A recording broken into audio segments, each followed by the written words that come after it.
بسم اللہ الرحمن الرحیم الحمد للہ وحدہ والصلاة والسلام علی من لا نبی بعدہ وعلی آلہ واصحابہ اجمعین اما بعد۔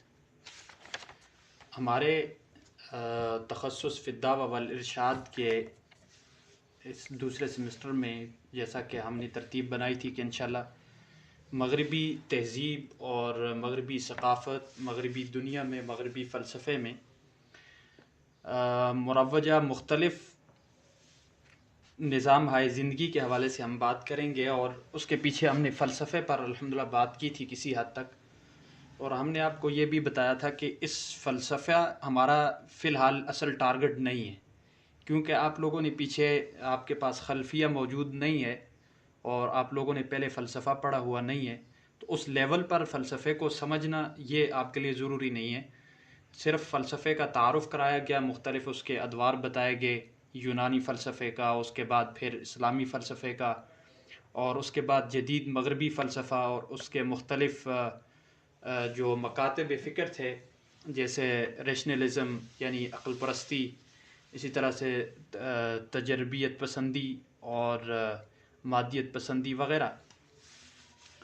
اور اس کے بعد ہم نے آپ کو بتایا تھا کہ اس فلسفے کی وجہ سے جو ہمارے سامنے مغرب میں، مغربی تہذیب اور مغربی فکر میں مختلف نظام ہائے زندگی وجود میں آئے ہیں، ان نظام ہائے زندگی پر ہم انشاءاللہ بات کریں گے، اور کچھ باقاعدہ ایک نظام زندگی بن کر آئے، جیسے سوشلزم، اسی طرح سے کیپٹلزم، ہیومنزم، سیکولرزم، یہ نظام ہائے زندگی ہیں۔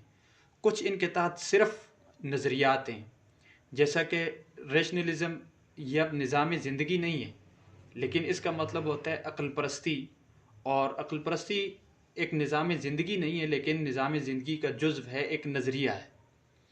اسی طرح سے ڈیزم، آگے بات آئے گی کہ ڈیزم کیا ہے، اور ڈیزم بھی یہ کوئی نظام زندگی نہیں ہے لیکن نظریہ ہے۔ پھر ہم آگے چلیں، فیمنزم کے حوالے سے بات کریں تو یعنی عورت پرستی، تو یہ ایک لحاظ سے نظام زندگی بھی ہے مغرب میں، اور ایک لحاظ سے یہ محض ایک نظریہ بھی ہے، تحریک بھی ہے۔ تو اس طرح سے یعنی اس مغربی فلسفہ اور فکر کے ضمن میں جو مختلف نظام ہائے زندگی ہمارے سامنے آئے ہیں، ان پر ہم نے بات کرنی تھی۔ اس کے پیچھے پہلے جو تاریخی پس منظر تھا مغربی لادینیت کا، وہ ہم نے پچھلے لیکچر میں آپ کے سامنے تفصیلی بات کر لی تھی کہ کس طرح سے مغرب کے اندر دنیا، انسانی دنیا، وہ مذہب سے کس طرح سے دور ہوئی، اور اس کی کیا وجوہات تھیں، پیچھے کون سے بڑے عوامل تھے، 3-4 کی طرف ہم نے اشارہ کیا تھا، اور ان میں سے ایک جدیدیت، اسی طرح سے مغرب کا نشأہ ثانیہ، بلکہ وہ نشأہ ثانیہ ہی کے ضمن میں جدیدیت آ جاتی ہے، اور پروٹسٹنٹ تحریک، پھر انقلاب فرانس وغیرہ، یہ تفصیلی بات ہماری ہو چکی تھی۔ اب مختلف نظام ہائے زندگی میں سے ہمارے سامنے جو بنیادی طور پر ہمارا ٹارگٹ ہے، ایک ہیومنزم ہے یعنی انسان پرستی۔ پھر انسان پرستی ہی کے ضمن میں جو ہمارے سامنے کچھ نظریات آتے ہیں، جیسا کہ اسی ہیومنزم کی وجہ سے جو آگے نکلتے ہیں، جیسے فیمنزم ہے، اسی طرح سے اس کے ساتھ ساتھ ڈیزم ہے، ریشنلزم ہے، یہ ہیومنزم کے ضمن میں آتے ہیں۔ ہیومنزم کا مطلب ہے انسان پرستی، ڈیزم کیا ہے اس پر بات آگے آ جائے گی، اور فیمنزم کا مطلب ہوتا ہے عورت ذات، یعنی عورتوں کی تحریک، جو تحریک نسواں جس کو ہم کہتے ہیں، ہمارے ہاں مشہور ہے تحریک نسواں کے عنوان سے۔ پھر اسی طرح سے عقل پرستی، ریشنلزم، یعنی عقل کو بنیاد ماننا، وہی خدا، مذہب، کتاب وغیرہ کچھ نہیں بلکہ عقل کو بنیاد ماننا، یہ ریشنلزم ہے۔ تو اسی طرح سے پھر سیکولرزم ہے، اور دیگر پر ہم انشاءاللہ بعد میں وقتاً فوقتاً بات کرتے رہیں گے۔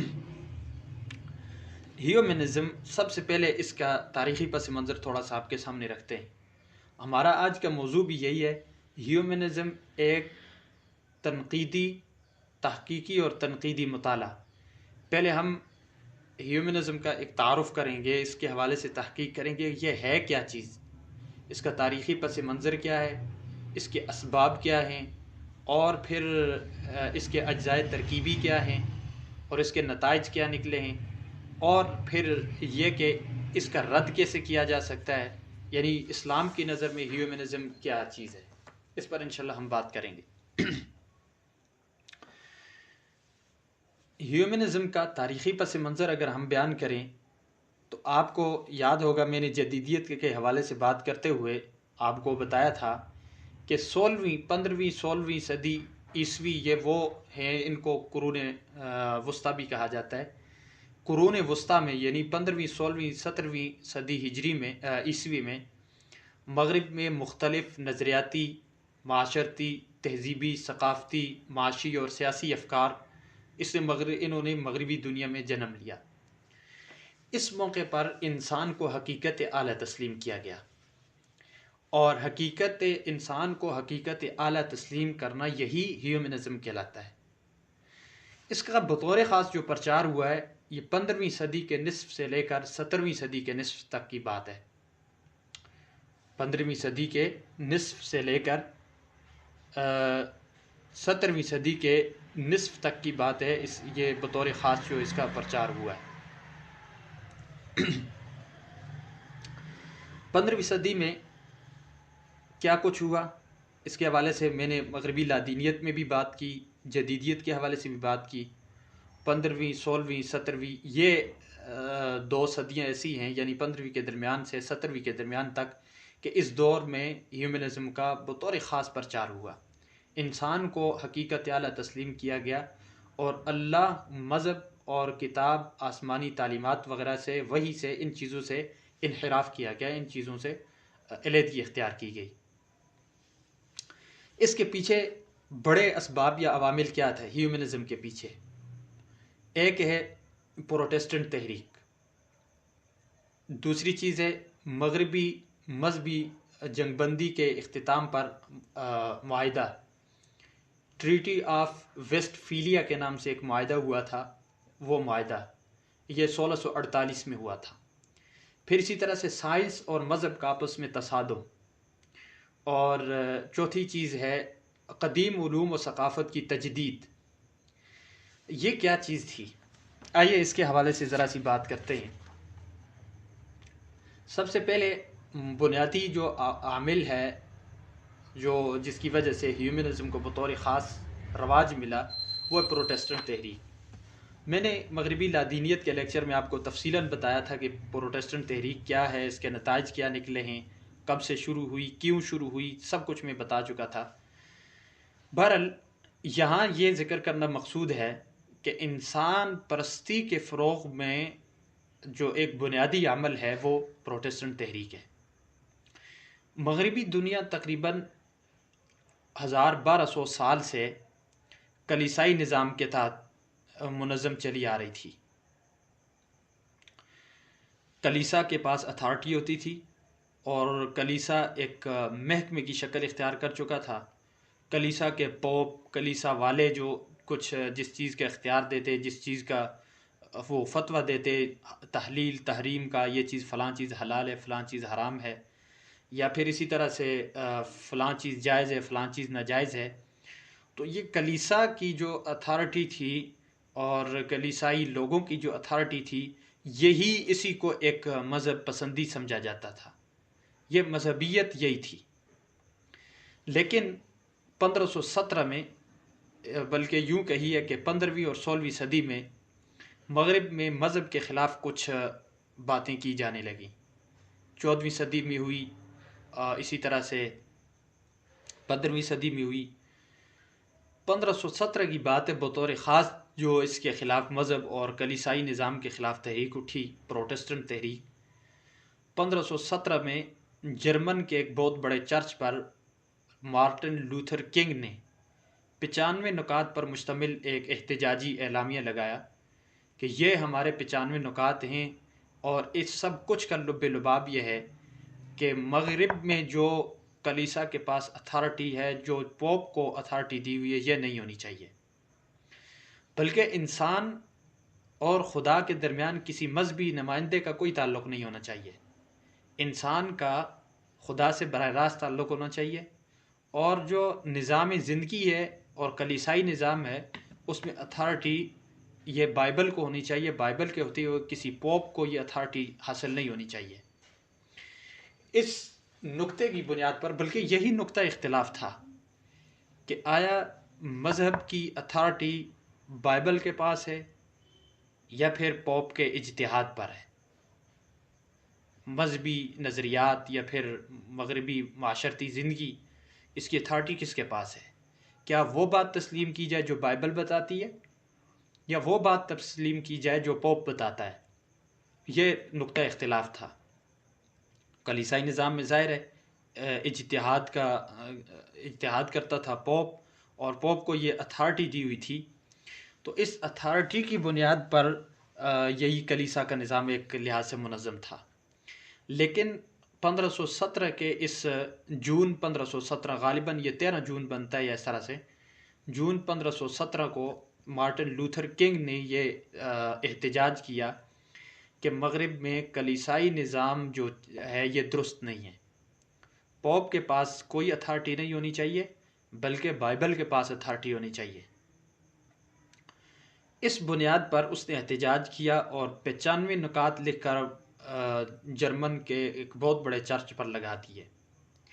پھر اس کے بعد کیا ہوا وہ تفصیلات میں بتا چکا ہوں گزشتہ لیکچر میں، مغربی لادینیت کا جو تاریخی پس منظر تھا اس میں تفصیلاً بتا چکا ہوں، لیکن یہاں یہ بتائیں گے کہ اس احتجاجی اعلامیہ کے بعد یہ جو پروٹسٹنٹ تحریک نے رواج پکڑا، تو اس میں کچھ چیز جو کچھ اہداف تھے یا کچھ جو نظریات تھے یا پھر یوں کہیے کہ جو کچھ اثرات مرتب ہوئے، وہ یہ تھے کہ انسان کو انفرادیت پسندی حاصل ہو گئی، اجتماعیت سے کٹ کر انسان انفرادیت پسندی پر آ گیا کہ ہر انسان خود کی بات دیکھے، ہر انسان مذہب کو خود سمجھ سکتا ہے، مذہب پر اپنے حساب سے عمل پیرا ہو سکتا ہے، ہر انسان کو آزادی کا حق حاصل ہے، ہر انسان کی رائے کا احترام ہونا چاہیے، یہ سب کچھ انفرادیت پسندی ہے۔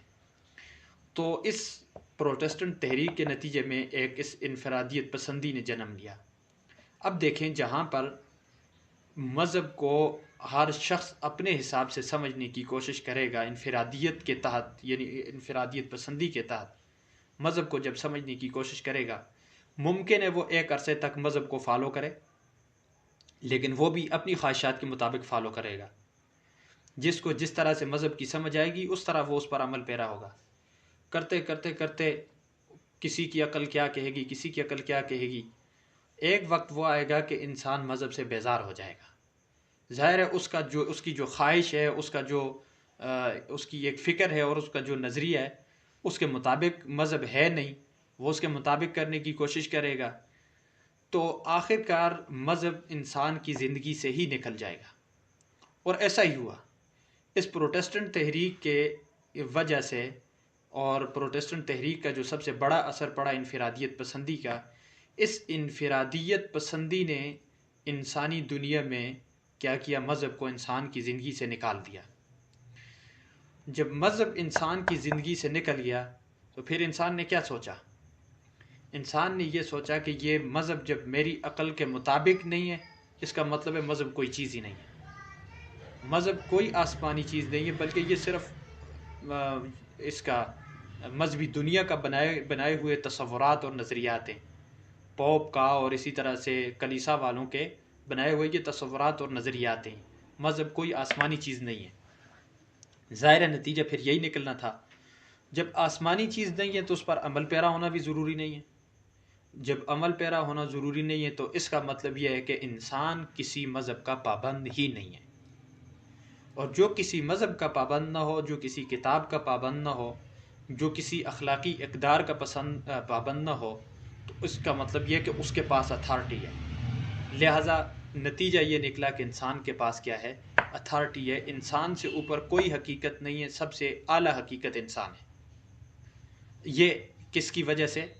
یہ اس پروٹسٹنٹ تحریک کی وجہ سے نتیجہ یہ نکلا کہ انسان کی اتھارٹی تسلیم کر لی گئی مغربی معاشرے میں، اور انسان کو حقیقت اعلیٰ تصور کیا گیا۔ پھر اسی طرح سے یہیں پر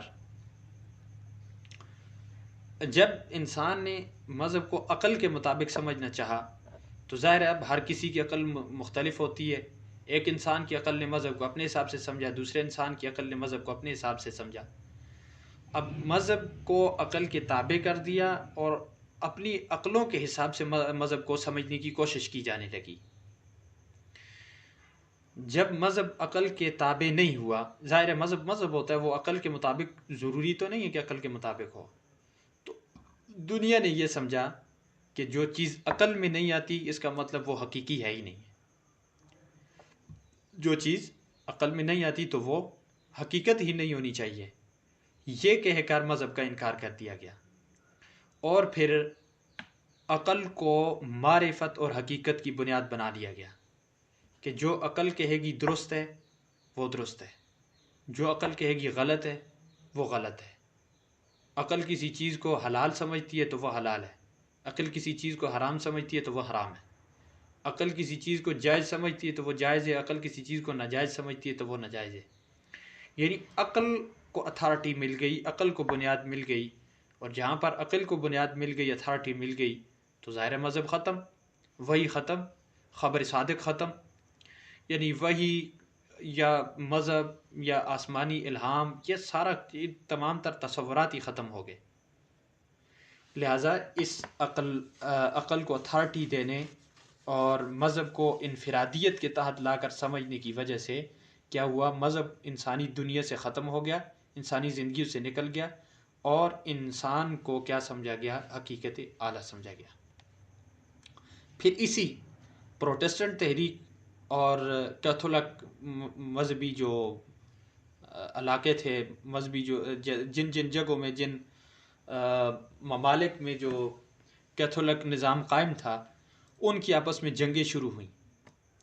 اور جنگیں کس طرح سے، یہ دورانیہ تقریباً 1618 سے لے کر 1648 تک 30 سال آپس میں مذہبی جنگیں ہوئی مغرب میں. کیتھولک دنیا پروٹسٹنٹ دنیا کو کافر قرار دیتی اور پروٹسٹنٹ دنیا کیتھولک دنیا کو کافر قرار دیتی. اس آپس کی اس طرح سے اختلافات نے ان میں جنگوں کو رواج دیا، اور پھر 30 سال تک جنگیں ہوئیں. 1618 سے لے کر 1648 تک مغرب میں مذہبی جنگیں ہوئیں. 1648 میں ان اقوام نے اور ان ممالک نے مل جل کر اپنے باہمی گٹھ جوڑ سے ایک معاہدہ تیار کیا کہ ہمیں کسی طرح سے اپنی مذہبی جنگیں ختم کرنی چاہیے. اس معاہدے کا عنوان تھا ٹریٹی آف ویسٹ فیلیا، یعنی مغربی ان جنگوں کا جنگ بندی کا معاہدہ. 1648 میں جب یہ معاہدہ طے پایا تو اس کے اندر کچھ شکیں ایسی تھیں، اور ان میں جو بڑے بڑے ممالک تھے جیسے فرانس تھا، ڈنمارک تھا، اسکاٹ لینڈ تھا، اٹلی تھا، جرمنی تھا، یہ سارے تھے. اس جنگ بندی کے معاہدے میں ریاستوں کو خود مختاری مل گئی کہ کسی ریاست پر کسی مذہب کی یا کلیسا کا کوئی اختیار نہیں ہوگا، بلکہ ریاست خود مختار ہوگی. پھر انفرادیت پسندی کا جو تصور پروٹسٹنٹ تحریک میں آیا تھا، اس کو یہاں پر بطور خاص رواج مل گیا، قانونی حیثیت مل گئی کہ ہر انسان ذاتی طور پر آزاد ہے، وہ جس طرح سے چاہے مذہب کو فالو کر سکتے اپنے حساب سے. انفرادیت پسندی آ گئی، اجتماعیت ختم ہو گئی قانونی طور پر. اسی طرح سے کلیسا اور ریاستیں الگ الگ ہو گئی، یعنی مذہب اور سیاست، مذہب اور ریاست الگ الگ ہو گئی. پھر جس ریاست سے مذہب نکل جائے، جس سیاست سے مذہب نکل جائے، جس اجتماعیت سے مذہب نکل کر وہ انفرادیت میں بدل جائے، تو وہاں پھر انسان کیا ہو جاتا ہے، باغی ہو جاتا ہے، اللہ کا، مذہب کا، آسمانی تعلیمات کا باغی ہو جاتا ہے. لہذا باغی ہوا. جب انسان باغی ہوا تو انسان نے یہ تصور قائم کیا کہ انسان کسی کا پابند ہی نہیں ہے، بلکہ انسان ہی کیا ہے، حقیقت اعلیٰ ہے، انسان ہی اتھارٹی ہے.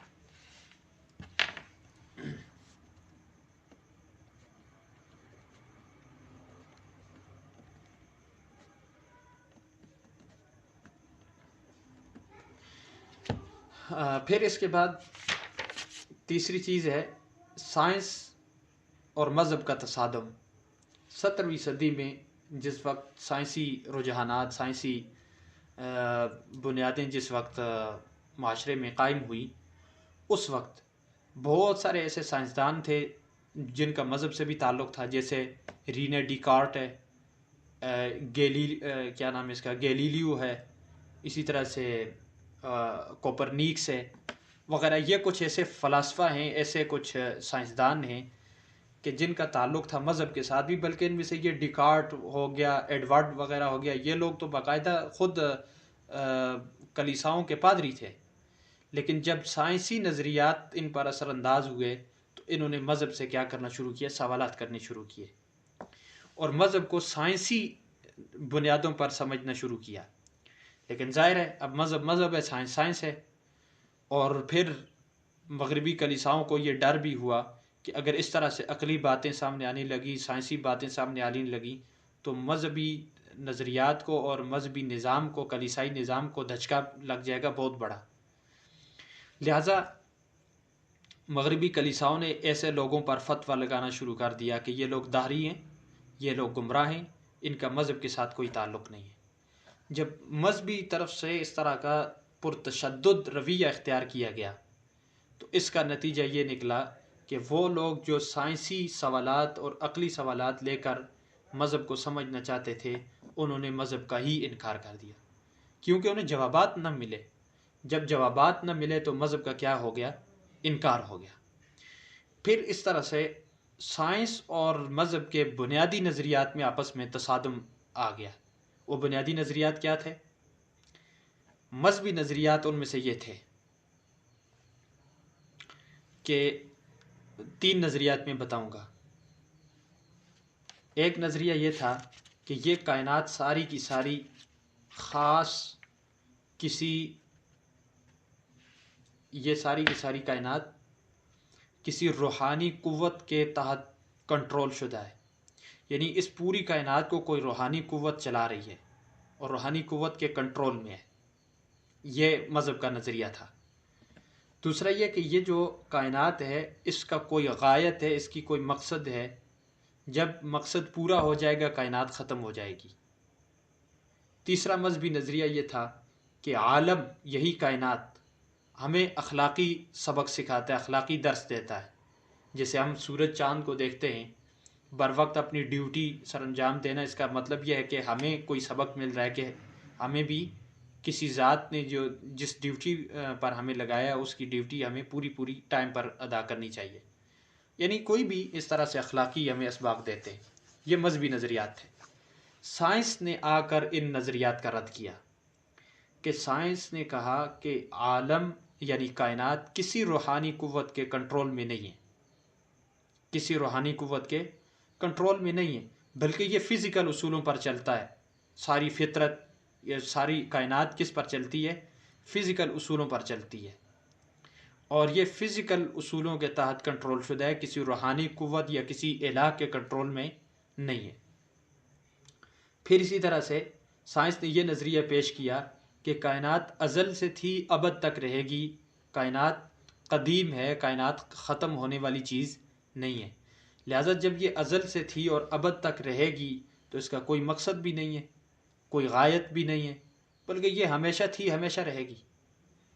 تیسرا نظریہ بھی رد کیا سائنس نے کہ عالم یعنی کائنات ہمیں کوئی اخلاقی نظام نہیں دیتی، کوئی ہمیں اخلاقی درس، کوئی سبق نہیں دیتی، بلکہ کائنات خود ایک چیز ہے اور انسان خود ایک چیز ہے. یہ کیا ہوا، نظریہ قائم کیا سائنس نے، اور مذہبی نظریات کو رد کر کے سائنس نے اپنے نظریات قائم کیے. فزیکل اصولوں کے تحت چلتی ہے کائنات، اس کا کوئی بھی روحانی کنٹرولر نہیں ہے. پھر اسی طرح سے اس کا کوئی غایت، کوئی ہدف، کوئی ٹارگٹ، کوئی مقصد نہیں ہے. اور پھر اسی طرح سے کہ عالم کوئی اخلاقی درس نہیں دیتا، بلکہ عالم الگ ایک چیز ہے، اور انسان کا اپنا ایک مزاج ہے اور عالم کا ایک اپنا مزاج ہے.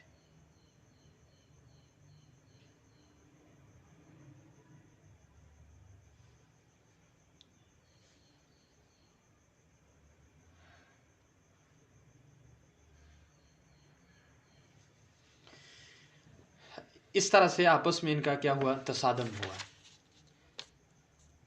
پھر اس تصادم کا نتیجہ کیا نکلا؟ میں ان کی طرف ذرا توجہ دلانا چاہوں گا کہ انسان نے ہر چیز کو سائنسی بنیادوں پر سمجھنا شروع کر دیا، سائنس ہی کو حقیقت اعلیٰ بنا لیا، یعنی سائنس اور عقل کو، دوسرے الفاظ میں یوں کہیں عقل اور تجربے کو۔ جس چیز کو عقل درست قرار دے وہ درست ہے، جس چیز کو تجربہ درست قرار دے وہ درست ہے۔ اگر کوئی چیز تجربے کی بنیاد پر حاصل نہیں ہے گویا اس کی حقیقت ہی نہیں ہے۔ وہی کیا ہے؟ اب وہی کا کوئی تجربہ تو نہیں کیا جاتا نا۔ اگر تجربے سے حاصل نہیں ہے تو وہی کوئی چیز نہیں ہے۔ اسی طرح سے قیامت کیا ہے؟ قیامت کا کوئی تجربہ ہے؟ نہیں ہے۔ جب نہیں ہے تو لہٰذا قیامت بھی کوئی چیز نہیں ہے۔ خدا کیا ہے؟ کیا خدا کا کوئی تجربہ ہے؟ خدا کو تجربے سے حاصل کیا جا سکتا ہے؟ نہیں۔ جب خدا کو تجربے سے حاصل نہیں کیا جا سکتا، عقل میں آنے والی چیز نہیں ہے، لہٰذا خدا ہے ہی نہیں ہے۔ یہ کائنات تو ازل سے تھی، ابد تک رہے گی، خدا پھر کہاں سے آ گیا؟ تو یہ نظریات قائم ہوئے تو پھر ظاہر یہ سوال پیدا ہوتا ہے کہ انسان کہاں سے آیا؟ تو وہ کہتے ہیں کہ انسان کو کائنات نے پیدا کیا ہوگا۔ اس پر ابھی ہماری تحقیق چل رہی ہے، وہ تو سائنسدان تو یہی کہتے ہیں اس پر ہماری تحقیق چل رہی ہے، لیکن انسان کے پیچھے کوئی ایسی طاقت اور قوت اس کی خالق نہیں ہے جو اس کو کنٹرول کرتی ہو۔ اچھا، اس کی وجہ سے ایک اور نظریہ نکلا، ڈیزم۔ یہ ڈیزم کیا تھا؟ بہت سارے سائنسدان ایسے تھے جو مذہب پسند بھی تھے، ساتھ پھر ان میں سائنس بھی رواج پا گئی۔ ایسے سائنسدانوں کا نظریہ یہ تھا کہ اللہ نے کسی روحانی قوت نے کائنات کو پیدا کیا ہے، لیکن کائنات کو پیدا کرنے کے بعد اس الہ کا کائنات کے ساتھ کوئی تعلق نہیں ہے۔ الہ، بہت سارے لوگ تو امریکہ میں باقاعدہ یہ نظریہ قائم کیا گیا، کئی مغربی ممالک میں، کہ نعوذ باللہ انہوں نے کہا کہ الہ مر چکا ہے، خدا مر چکا ہے، خدا ہے ہی نہیں ہے۔ بعض نے کہا کہ خدا ہے لیکن اس کا کائنات کے ساتھ کوئی تعلق نہیں ہے۔ کائنات اب فزیکل اصولوں پر چلتی ہے کہ اس کا اللہ کا کائنات کے ساتھ کوئی تعلق نہیں ہے۔ یہ جو نظریہ ہے کہ اللہ ہے تو ہے لیکن اس کا کائنات کے ساتھ کوئی تعلق نہیں ہے، اس نظریے کو کہا جاتا ہے ڈیزم۔ یہ ڈیزم نظریہ اسی سائنسی اور مذہبی تصادم کی وجہ سے نکلا، اور اسی طرح سے یہ سلسلہ آگے چلتے چلتے 1949 یعنی 1949 میں امریکہ میں ایک دعویٰ کیا گیا۔ امریکہ سے ایک ڈائجسٹ چھپا کرتا تھا، اس ڈائجسٹ کا نام تھا دا ریڈرز ڈائجسٹ، یعنی پڑھنے والوں کا یہ رسالہ۔ دا ریڈرز ڈائجسٹ میں مختلف تبصرے، مختلف تحریر، مختلف چیزیں ایسی چھپتی تھیں کہ جن کا نتیجہ یہ نکلتا تھا، جن کا دعویٰ یہ تھا کہ کوئی کائنات میں الہ نہیں ہے، ہر چیز کی اتھارٹی امریکہ کے پاس ہے، لہٰذا امریکہ ہی کو الہ سمجھنا چاہیے۔ دا ریڈرز ڈائجسٹ، امریکہ میں یہ 1949 میں اس نے یہ دعویٰ کیا۔ یعنی یہ جو سائنس اور مذہب کا آپس میں تصادم شروع ہوا تھا 17ویں صدی میں، تو اسی تصادم کے نتیجے میں انسان کو حقیقت اعلیٰ مانا گیا تھا، انسانی تجربے کو معرفت کا بنیادی ذریعہ مانا گیا، اور انسانی عقل کو حق و باطل کا معیار سمجھا گیا۔ تو لہٰذا جب انسان کو یہ حقیقت اعلیٰ اور اتھارٹی مان لیا گیا تو انسان کے اوپر کسی خالق کا تصور ختم ہو گیا، اور یہ پھر وقتاً فوقتاً جس طرح سے 1949 میں آ کر یہ دا ریڈرز ڈائجسٹ نے دعویٰ کیا، یہ بھی اسی کا نتیجہ تھا۔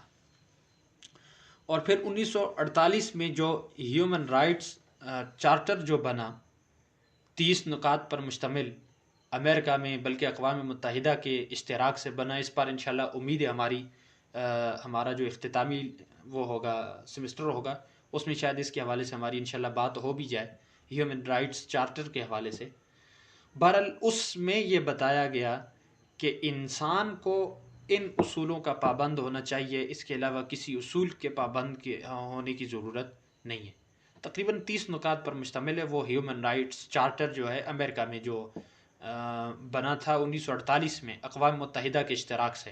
پاکستان کے بھی اس پر دستخط ہیں، بلکہ دنیا کے اس وقت جتنے بھی ممالک تھے سبھی کے دستخط ہیں کہ ٹھیک ہے ہم اسی کے تحت چلیں گے، اسی کے مطابق چلیں گے، کیونکہ امریکہ اس وقت سپر پاور بن چکا تھا، تو امریکہ کی ماننا تو مجبوری تھی سب کی۔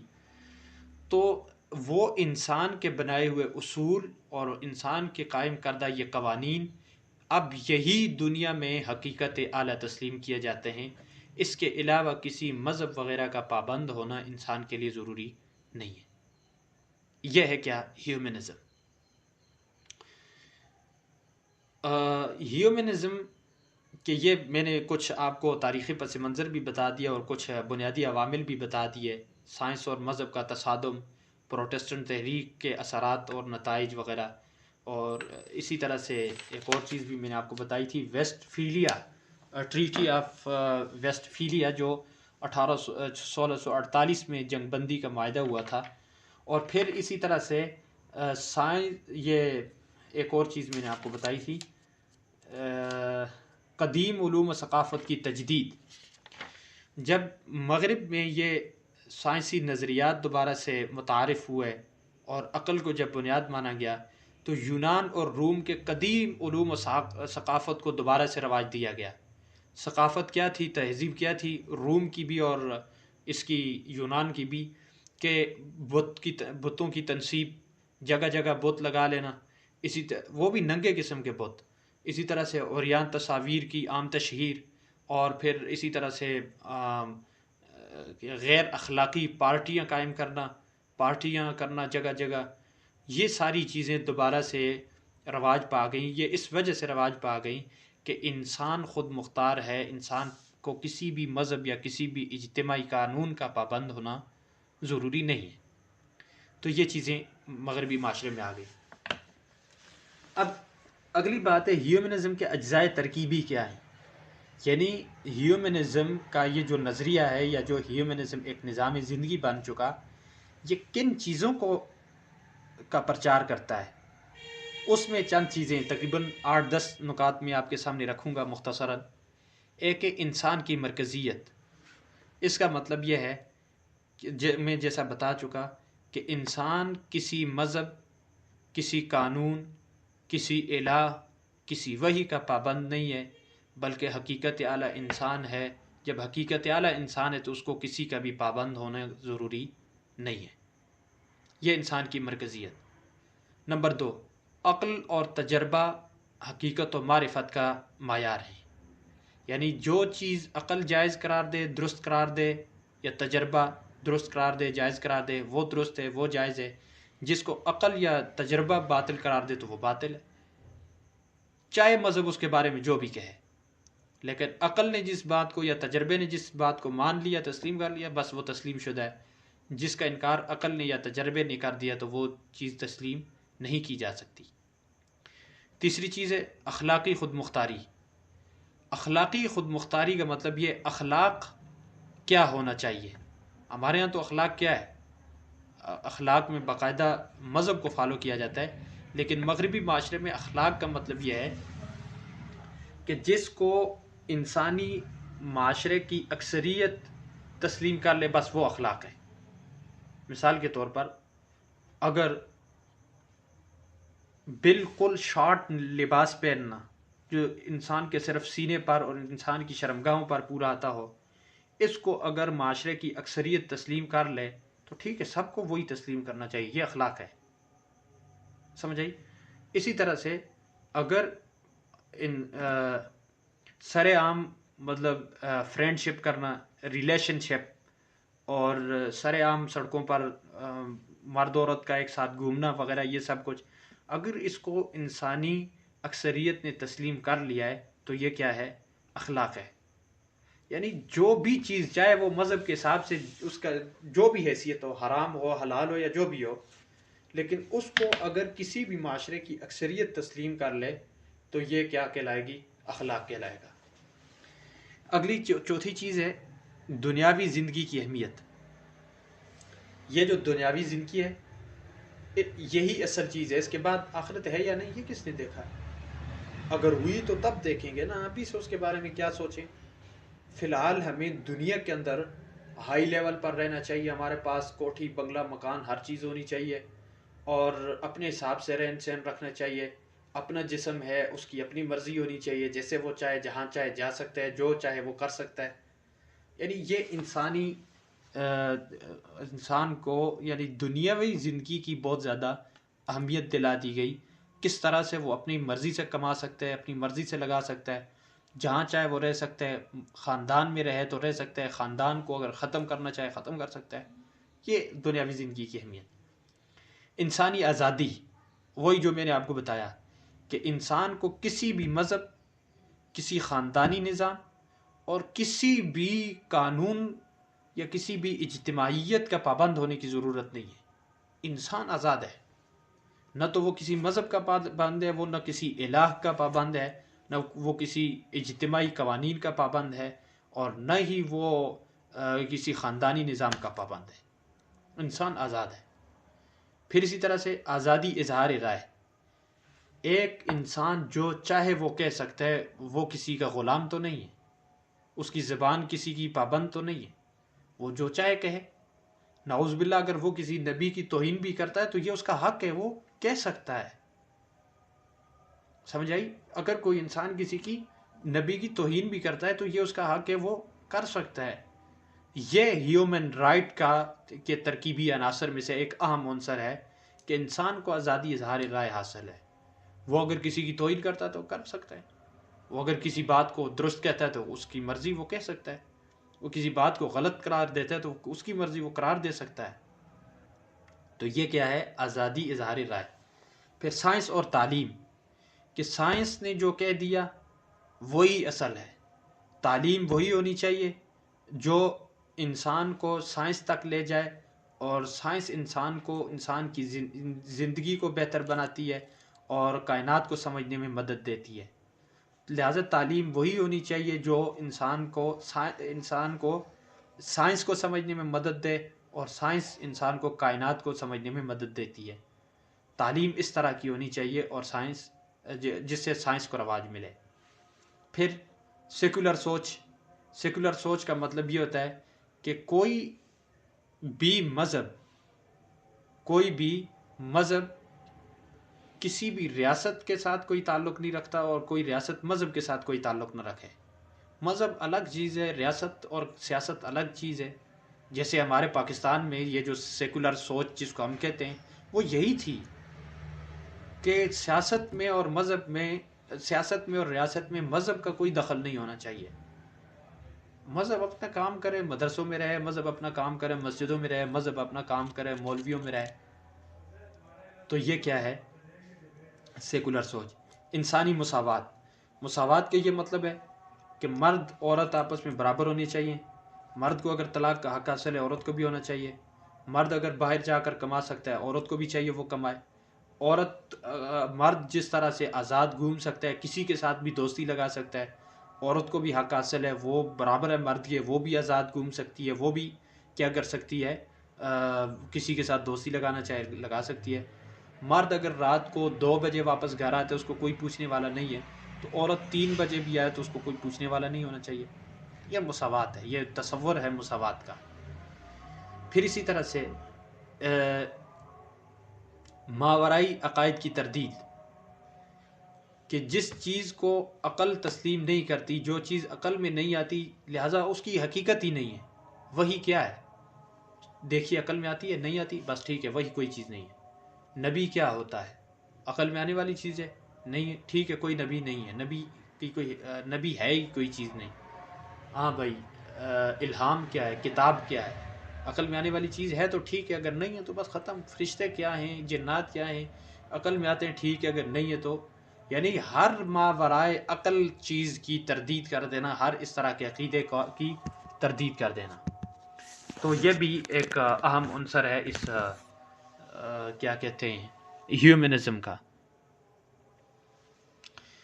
پھر اس کے ساتھ ساتھ انسانی وقار، ایک انسان یا کوئی بھی مذہب انسان کو ایسا کچھ بھی نہیں کہہ سکتا جس سے انسان کا وقار مجروح ہوتا ہو۔ مثلا اگر کسی انسان نے چوری کی ہے، کسی مذہب کو کوئی حق حاصل نہیں ہے کہ وہ انسان کو سزا دے، کیونکہ انسان کا وقار مجروح ہو رہا ہے، یا انسان کو پھانسی نہیں دی جا سکتی، انسان کا وقار مجروح ہو رہا ہے، انسان کو کوئی سزا نہیں دی جا سکتی، انسان کا وقار مجروح ہو رہا ہے۔ تو یہ سارے کے سارے اجزائے ترکیبی کس کے ہیں؟ یہ اس ہیومنزم کے، ٹھیک ہے۔ پھر اسی طرح سے اس کے عوامل میں سے روشن خیالی، مغرب کی روشن خیالی میں یہی سارا کچھ آتا ہے۔ عقل بنیاد ہونی چاہیے، یہ روشن خیالی ہے۔ مرد عورت آپس میں برابر ہونے چاہیے، یہ روشن خیالی ہے۔ انسان ہر طرح سے آزاد ہونا چاہیے، یہ روشن خیالی ہے۔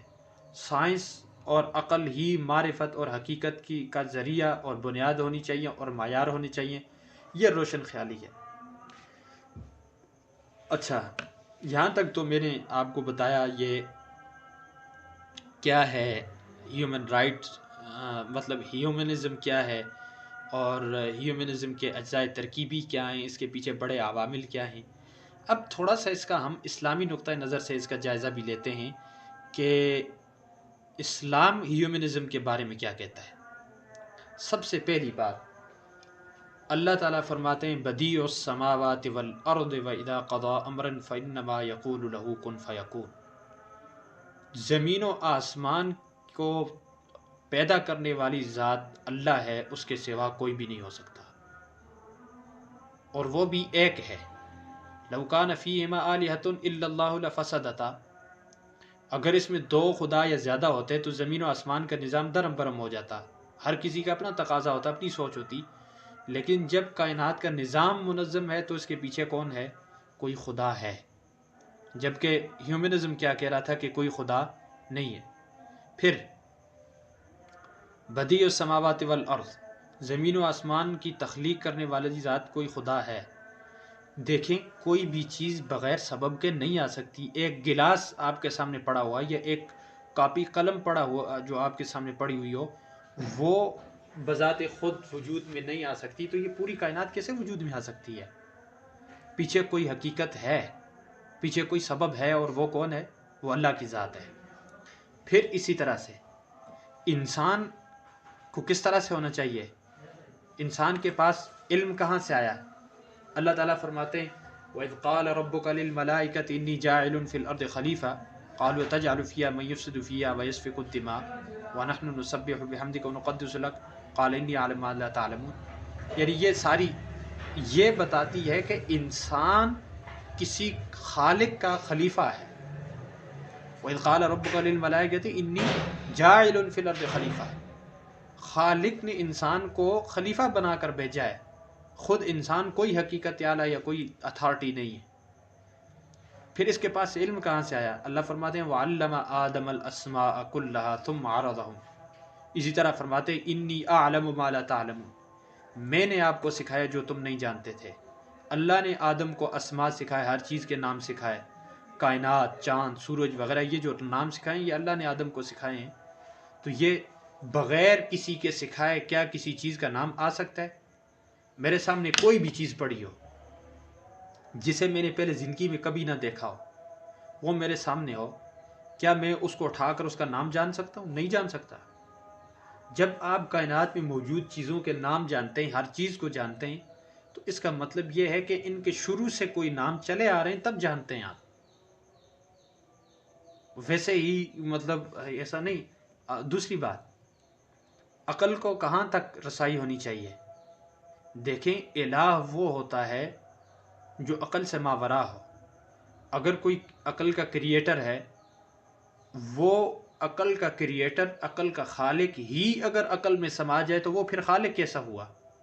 یہ کیا لازم آتا ہے کہ خالق اپنی مخلوق میں سما گیا، جبکہ الہ کے لیے ضروری یہ ہے کہ وہ ایسی ذات ہو کہ جو عقل میں آنے والی نہ ہو بلکہ عقل سے ماورا ذات ہو۔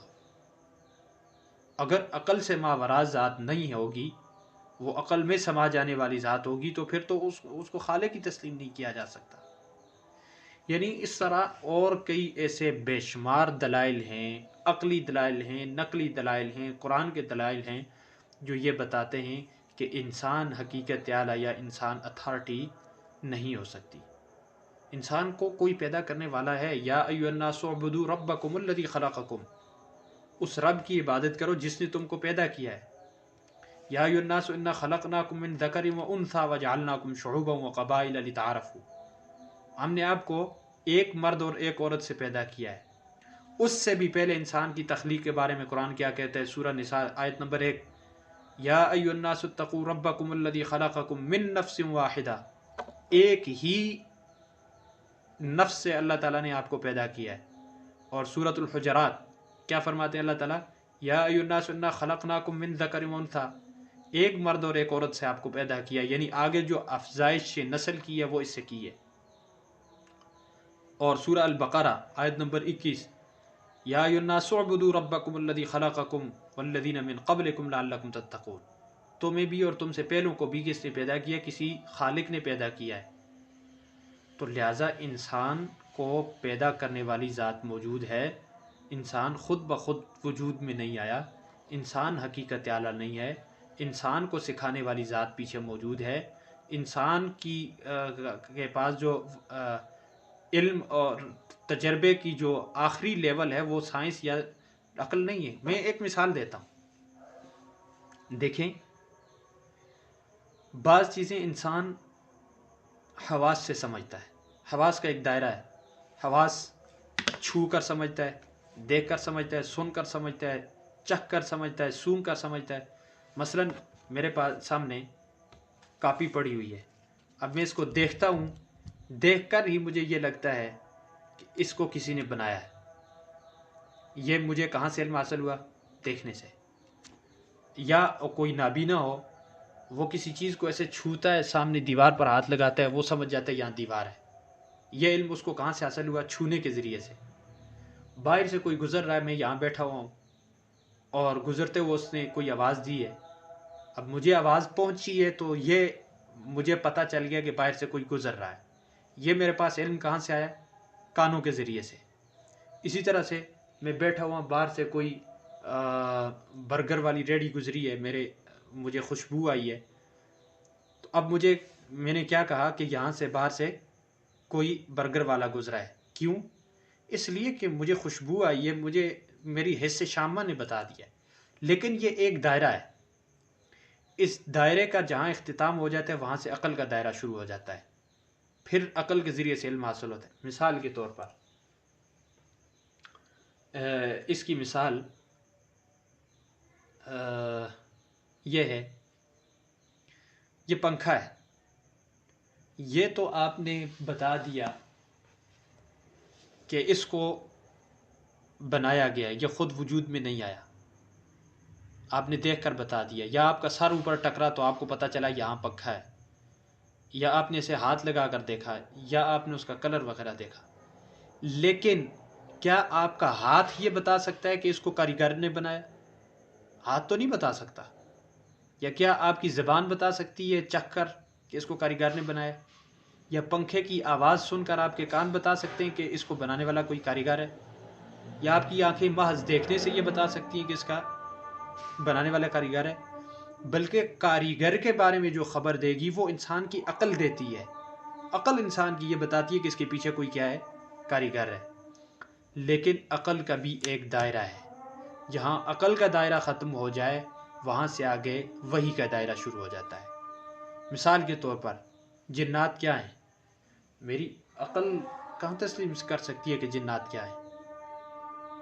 یا وحی کیا ہے؟ مجھے کیا پتا وحی کیا ہے؟ میری عقل کہاں تسلیم کر سکتی ہے وحی کیا ہے؟ یا اللہ کی ذات کیا ہے؟ میری عقل اس کا کامل ادراک نہیں کر سکتی کہ اللہ کیا ہے، الہ کیا ہے. آخرت کیا ہوگی؟ میری عقل اس کو نہیں تسلیم کر سکتی کہ آخرت کیا ہوگی. بلکہ مجھے ماورائے عقل کوئی علم بتائے گا کہ وحی کیا ہے. اللہ کی طرف سے خبر صادق جو آئے گی، پیغمبر بتائے گا کہ عقل کیا ہے، وحی کیا ہے. پیغمبر بتائے گا کہ آخرت کیا ہے. پیغمبر بتائے گا اور وحی بتائے گی کہ خدا کیا ہے. یعنی سب سے پہلے انسان کے حواس کا علم کے لیے ایک دائرہ ہے، جہاں اس کا دائرہ ختم ہو جائے پھر عقل کا دائرہ ہے. عقل کا دائرہ ختم ہو جائے پھر کس کا دائرہ ہوتا ہے؟ حواس کا اس کا وحی کا دائرہ ہے۔ لہٰذا اس سے یہ پتہ چلتا ہے کہ کسی بھی چیز کی معرفت اور حقیقت کی اتھارٹی عقل یا تجربہ نہیں ہو سکتا، بلکہ کیا ہو سکتی ہے؟ وہی ہو سکتی ہے۔ اور تجربہ تو ہو ہی نہیں سکتا، تجربہ ایک آدمی کا اپنا تجربہ ہوتا ہے، دوسرے آدمی کا اپنا تجربہ ہوتا ہے۔ اب اس کے تجربے کو اتھارٹی سمجھے یا اس کے تجربے کو، اگر دونوں کو سمجھے تو دو اتھارٹیاں ہو گئی۔ تو ان دو اتھارٹیوں میں سے اب اصل اتھارٹی کون سی ہے؟ تجربہ۔ پھر دوسری بات یہ کہ یہ بدلتا بھی رہتا ہے، آج اس کا یہ تجربہ تھا، کل وہ کوئی اور تجربہ کر لیتا ہے، وہ بدل جاتا ہے۔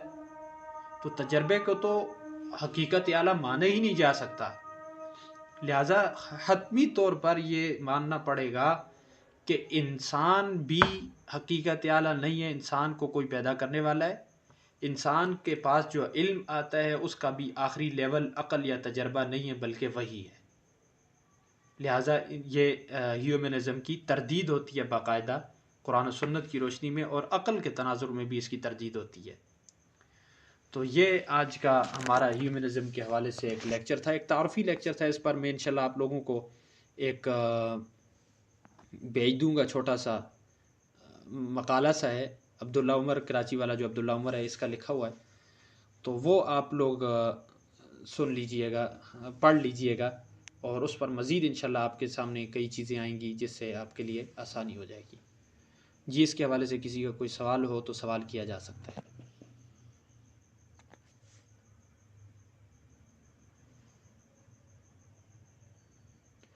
امریکہ سپر پاور بنائے 1945 میں، جب اس نے بہت سارے ممالک کو مارا تھا، جاپان اس کے سامنے سرنڈر نہیں کر رہا تھا، تو جاپان پر اس نے پھر ایٹم بم چھوڑا تھا 1945 میں۔ یہ دوسری جنگ عظیم کی بات ہے۔ تو اس میں جاپان کو آخری ہدف جاپان تھا، جاپان کو مار کر امریکہ نے سپر پاور ہونے کا اعلان کر دیا تھا، اس کے بعد اسی کو سپر پاور تسلیم کیا جاتا ہے۔ اور کوئی سوال کسی کا؟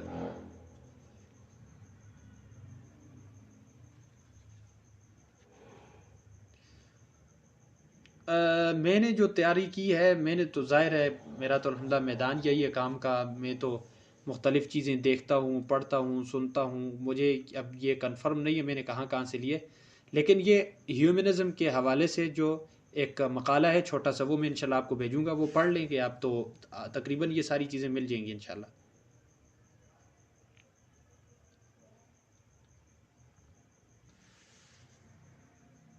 اور کسی کا کوئی سوال؟ ٹھیک ہے، سبحانک اللہم و بحمدک، نشہد ان لا الہ الا انت، نستغفرک و نتوب الیک۔